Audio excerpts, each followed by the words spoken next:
Hello, Cardboardians. It's your favourite employment lawyer, Luke Menzies, here from my virtual office.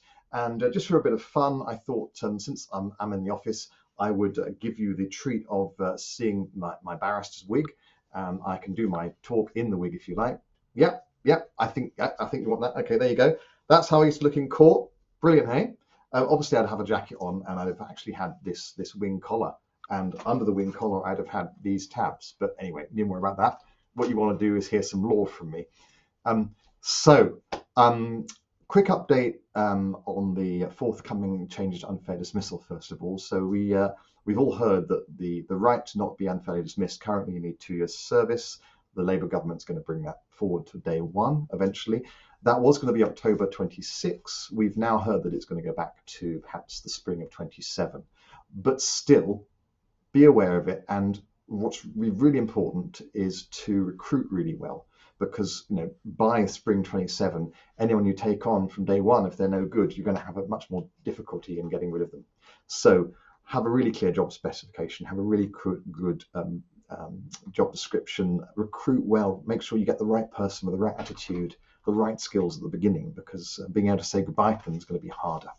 Now, main topic of today is the duty to prevent sexual harassment.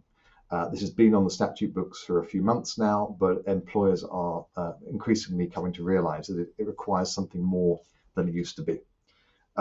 In summary, it's doing what is called reasonable steps to preventing sexual harassment. And if you don't, and you get sued for sexual harassment, not only can you potentially lose that, but there's also a big penalty on top of an extra 25% of damages for not following the steps. So what the steps are is having a clear policy on sexual harassment, and we're going to write one and send it out very shortly, so you can add it to your suite of policies if you haven't already got one. Lots are available on the internet already. Really good communication of the policy to all newcomers and all existing people. Active leadership support, that's you guys. Okay, we have the policy, it's important, please follow it. Training staff, training managers, good training that is regular, so every 3 years for everyone, and is decent stuff. And then prompt and fair handling of incidents and coming up with fair outcomes, even if the outcome is unfortunately uncomfortable for you because it involves someone that you rely on a lot who's potentially done something naughty.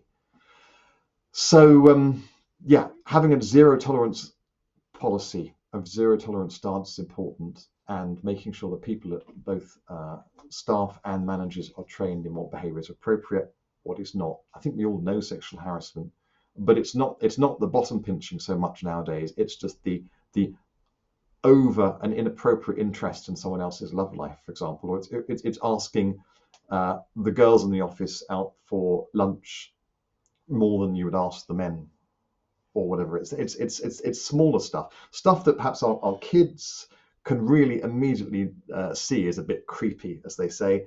Our generation, it might be not quite so clear. I say our generation, old codgers like me, not so clear, but we need to update ourselves. Yeah.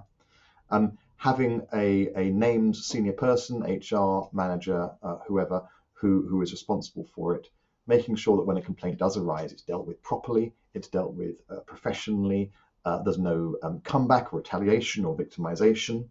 That there's a proper way of the person putting in a complaint, being heard, and being dealt with, and so on. Also making sure that you monitor and review what's going on. Okay. There's some good training out there. Some of it is not at all expensive, sometimes even free. ACAS does some good training from time to time.